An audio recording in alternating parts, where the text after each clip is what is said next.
আজকে আবারও হাজির হয়েছি নতুন একটা রেসিপি নিয়ে। আজকের রেসিপি হলো ছোলে ভাটুরে।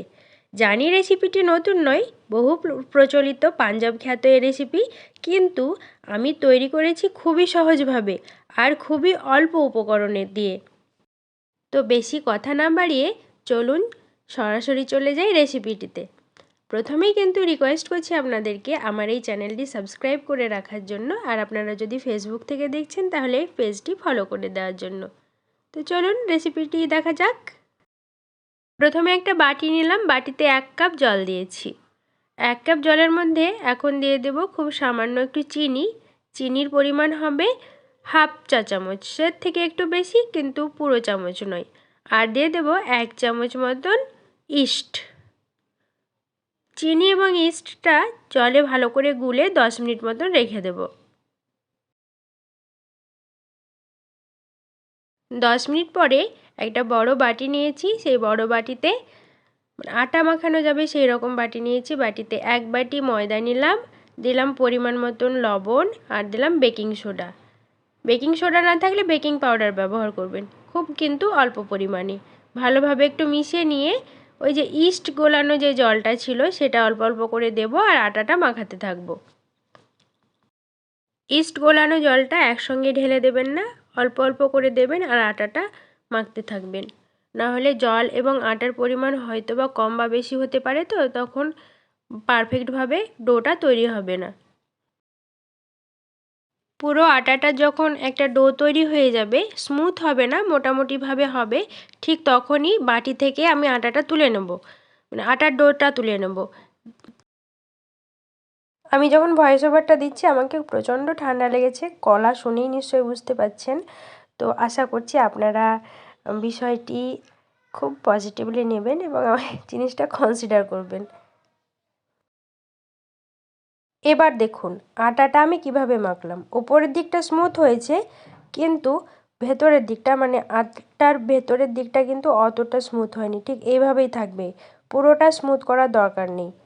এখন আমি এই আটার ডোটা বা ময়দার ডোটা 20 মিনিট মতো রেস্টে রেখে দেব।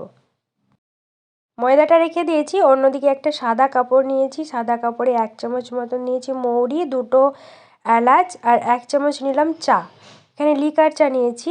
এই 3টে উপকরণ একটা পুঁটলি বাঁধা হবে, দেখতেই পাচ্ছেন পুঁটলিটা খুব টাইটলি বাঁধবো।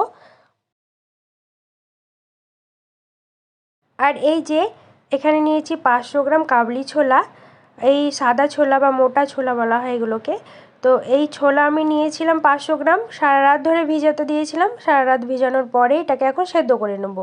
আমি প্রেসার কুকারে সেদ্ধ করব, আপনারা চাইলে নর্মাল হাঁড়ি বা কড়াইতেও সেদ্ধ করতে পারেন।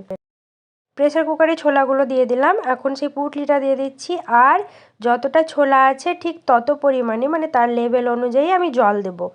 আর এর মধ্যে দিয়ে দেব হলো লবণ আর হলুদ। লবণ আর হলুদ দিয়ে প্রেসার কুকারের মুখ বন্ধ করে 4টে সিটি দেব, তাহলেই ভালোভাবে সেদ্ধ হয়ে যাবে। এখানে 4টে সিটি দেওয়ার পরেই আমি প্রেসার কুকারের মুখটা খুলে নিয়েছি, আর দেখাচ্ছি আপনাদেরকে কতটা সেদ্ধ হয়েছে সুন্দরভাবে। দেখুন ছোলাগুলোর মধ্যে একটু প্রেসার দিতেই গলে যাচ্ছে। তো চলুন এটাকে আমরা এখন প্রিপেয়ার করে নিই। ছোলাটা রান্না করে নেব, সেজন্য দিয়ে দিলাম তেল। এখানে 3 টেবিল চামচ মতন তেল দিলাম। প্রথমে দিয়ে দেব কিছু গোটা জিরে, আর 2টো শুকনো লঙ্কা, আর একটা দারচিনি। যেহেতু ছোলার মধ্যেই আমি এলাচটা দিয়েছিলাম ওই পুঁটলির মধ্যে, তাই আমি আলাদা করে এলাচ দিলাম না। আর এখানে 2টো ছোটো সাইজের পেঁয়াজ আমি কেটে নিয়েছিলাম, সেই পেঁয়াজ কাটাগুলো দিয়ে একটু ভালোভাবে নেড়ে চেড়ে নিতে হবে যতক্ষণ না নরম হয়ে আসে। পেঁয়াজটা একটু নরম হয়ে আসলে এর মধ্যে একটা বাটা মশলা দিয়ে দিচ্ছি। বাটা মশলাতে আছে আদা, রসুন, আর হাফ টুকরো মতন হলো পেঁয়াজ। খুব ভালোভাবে মশলাগুলো কষিয়ে নিতে হবে। ওদিকে পেঁয়াজটা কষাতে কষাতে এখানে একটা মশলা তৈরি করে নেব, মানে গুঁড়ো মশলা দিয়ে পেস্ট তৈরি করে নেব। এখানে নিয়ে নিলাম 1 চামচ হলুদ, 1 চা চামচ হলুদ নিয়েছি। আর নিলাম ছোলা ছাতু, ছোলা ছাতু নিয়েছি 1 চামচ, আর দিলাম কাশ্মীরি লঙ্কার গুঁড়ো। এখানে দিলাম হলো ধনে এবং জিরের গুঁড়ো, আর চাট মশলা দিলাম। চাট মশলা যদি না থাকে আপনারা আমচুর পাউডার দিতে পারেন। সব উপকরণগুলো সামান্য একটু জল দিয়ে একটা পেস্ট তৈরি করে নিলাম। এখন এই পেস্টটা ওই পেঁয়াজ কষার মধ্যে দিয়ে দেব।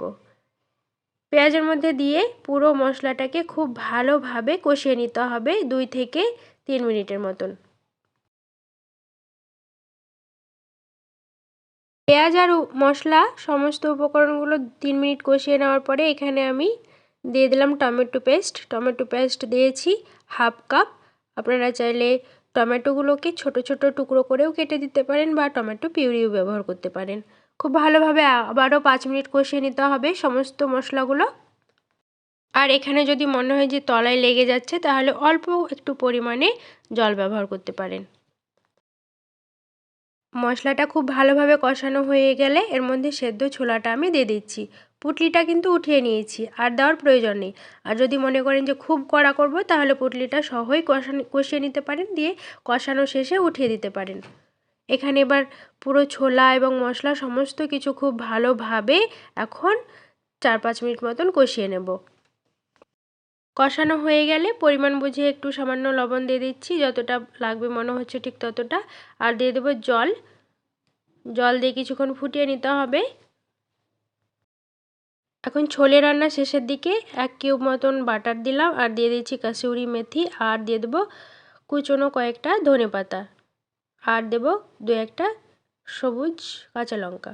সবুজ কাঁচা লঙ্কা আর কাঁচা লঙ্কা একই ব্যাপার, আমি ভুল করে বললাম। ছোলেটা রেডি হয়ে গেছে, এখন চলুন ভাটুরেটা তৈরি করি। ঢাকা দিয়ে রেখেছিলাম তো, আর তার মধ্যে ইস্টও আছে। দেখুন ময়দার ডোটা কতটা ফুলে গেছে। এখন ভালোভাবে এটাকে ময়াম দিয়ে মাখিয়ে নিতে হবে আরও একবার। আর অন্যদিকে আমি একটা কড়াইতে ভাজার জন্য তেল দিয়ে দিলাম। তেলটা গরম হতে থাকুক আর আমি অন্যদিকে ভাটুরেটা বেলতে থাকবো। ভাটুরেটা লেচি কেটে আমি বেলতে শুরু করেছি। খুব মোটাও হবে না, খুব পাতলাও হবে না, দেখতেই পাচ্ছেন।